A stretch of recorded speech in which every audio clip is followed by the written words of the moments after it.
Welcome to this video where I am going to show you how to make an infographic that can visually represent some data, perhaps that you might have collected from a Google form or some other survey tool. So the first step when we are looking at creating an infographic is we need to understand the story that we want to tell.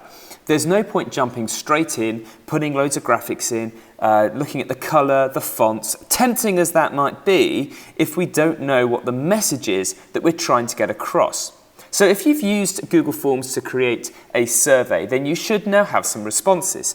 And Google Forms does a pretty good job of showing them in a visual way, but there are definite improvements that we could make. Your first job is to read through the results that you have collected and summarize them, pulling out the key points. And that doesn't just mean copy and pasting your charts. It might mean going through some of your open text responses and looking for themes and patterns that occur in your data. To help you do this, start a new document, maybe in Google Docs or Word, and use it to keep track of the key information that you find from your survey. And then start structuring it into sections that could form part of your infographic. So here I've got a summary of my survey, and I've thought, here's my heading, and I've looked at the data about who's responded and what their experience with coding is. So that tells me a bit about who has responded to my survey. I've also then looked at what they want to do if we run a code club, for example. So here are some of the things that people want to do and the numbers. And also there's some specific information as well that they gave me about particular project ideas. So I've gone through and pulled out some of the most interesting ones from there. This now is the basis for my infographic. It's this information that I'm going to use to make a sort of poster that visualizes and summarizes all of this in a really visually engaging way. To make my infographic, I'm going to use an online tool called Canva. Now, Canva is some online graphic design software with loads of different templates, including one for infographics. So just search for Canva in Google and go to their website. When you get to the sign-in screen, you can just use your Google account to log in, choosing your school account. If it's the first time you've logged into Canva, it will probably ask you what kind of job you do. You can just click on the student option, and then it will go through asking what kind of artwork you want to create. And you may not see an option for infographic, in which case click on the link that says something like "can't find what you're looking for" or "show me more styles." And you should come to a screen a bit like this one. And if you scroll down here, under blogging and ebooks, there's one that says infographic, and that's the design template that we're going to be using today. So click on that. So once your infographic layout has opened, you'll have some templates on the left-hand side that you can use as the basis. So you can choose one with a layout or color scheme that seems close to what you want to do. And it's entirely up to you to choose the one that you think is going to visualize the data in the most appropriate way for whatever it is that you've been researching. When you find an option that you like, simply click on it and it will load up that template. At this stage, we now need to go and customize the template that we've loaded. So most elements in Canva, particularly if they're text, can just be double-clicked or clicked on, and you'll get some formatting tools that's pretty similar to any other tool you might have used online. So just select the header, for example, and change so that it's more appropriate for what you have looked up. Now, it's quite possible that your text doesn't fit, so you might just need to change some of the spacing controls or possibly the font size. If there are elements you don't need, you can just click on them and press the trash button. And now let's get into changing some of the graphical elements here. Now, some of the illustrations built into Canva have some pretty unique features that makes them really good to use. For example, if I click on this little man here, I get some colors appear here, and each of the colors in that particular graphic can be individually changed. So if I didn't like his blue trousers, I could click on the blue and change it for maybe some green trousers. And it just changes that particular color within the infographic. If I think that that graphic is just completely inappropriate and useless, I can just get rid of it altogether by trashing it. So let's look at my data that I collected and find out, well, what's the first thing that I want to show on my infographic? So let's go back to my summary, and it was who wants a code club? So this is about the people who are joining. And I've got some year groups, and I've got a fact here that 10 out of 11 of the people have coded before, so they want to carry on building their skills. So let's start off with this data first, because it's probably the easiest one. We're going to use a bar chart to represent these values.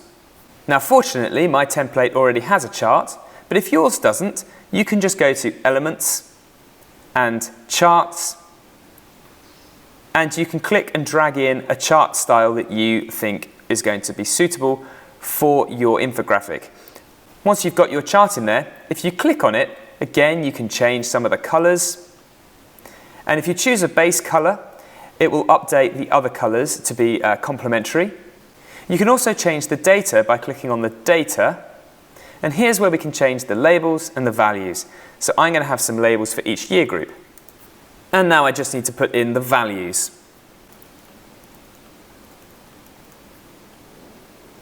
And notice how my chart automatically updates with the labels and relative values. If I needed more space, I could always click on it and drag it to make it a bit bigger, or wider I should say, or taller as well. Now of course this isn't quite age distribution. I'm going to change this title to Who Wants a Code Club? Notice as I resize elements, if I do it slowly enough, I get these occasional purple, horizontal and vertical lines that appear, and those are my guides that show that I have now aligned this particular element's width so that it is entirely central to my whole infographic. Now, I'd like a visual way to show this 10 out of 11 people have coded before. So to do that, I'm going to use a technique quite common in infographics, which is to have 11 different illustrations of a person, and I'm going to colour 10 of them in to signify 10 out of 11. So to do this, I'm just going to zoom in slightly on my infographic, and I want an illustration of a person. So I'm going to click on Illustrations, and I'm going to search for person. I choose the Illustrations option because I don't really want photos, and it brings up several different images of people. Now, some of them are free, and some of them are only available if you're a pro subscriber or if you want to pay to use it. So I'm going to grab this one, drop it in, resize it. Now bear in mind I need to get 11 of these, so I'm going to make them quite small. And once I've got one the right size, I can click copy, so I get another one. And I'm going to keep doing that, and I'm going to keep lining them up so they touch neatly. And actually, to help me out, I can click, drag, and select all 6 of those, copy the whole lot, drag them underneath so that they all line up. And now I'm going to select all 12 that I have, make them just a little bit smaller so they fit in. Line them up. I'm going to get rid of that one because I only need 11. And now I only want to colour in 10 of them. So I'm going to select by clicking a box around those 9, hold down my Shift key and click on that one as well, and I've got 10 of them selected. And now I'm going to choose to group them, and I'm going to set the colour for them. And let's say these are the ones who have done coding before, so let's make them maybe a nice blue. And maybe this one, who's on their own, I might make that sort of a grey colour. And I should really explain this graphic, so I'm going to need to make some space for some text underneath it to say 10 out of 11 have coded before. So perhaps I need to make this a bit smaller still. So I'm going to click and select them, drag them up, and I'm going to give myself some room to add some text. A little bit of body text will do. Drag that in. And again, I'm obviously going to need to make this smaller. 10 out of 11 have coded before. And it still doesn't quite fit, so I'm just going to have a little play around with my layout. And that's some of the fun of making an infographic.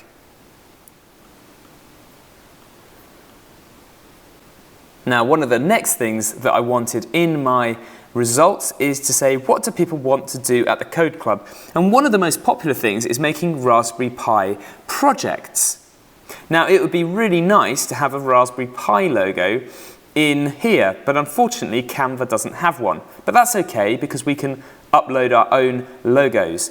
So to do that, I'm just going to go into Google Images and search for Raspberry Pi logo, Google Images, and I'm going to choose a transparent background version.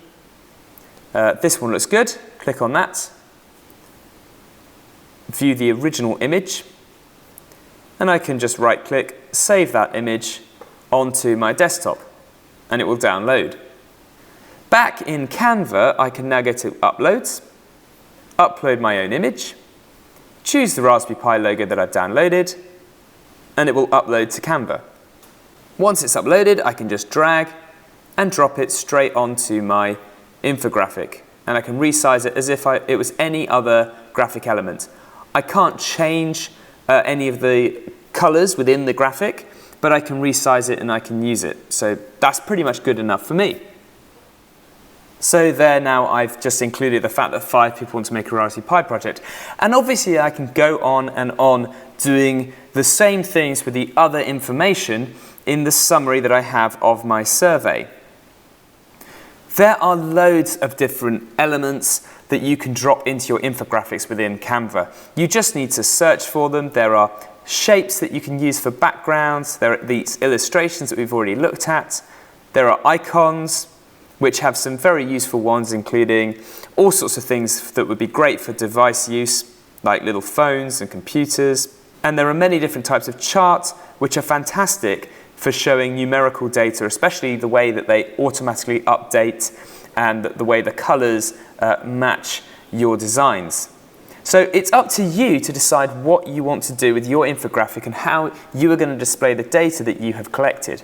Once you are finished, you simply need to press the download button, and you can download your infographic either as a PNG file is probably a good way to do it, or otherwise as a PDF file. Download it as either of those formats, and then you can upload it as an attachment to Google Classroom as the submission of your work for this assignment.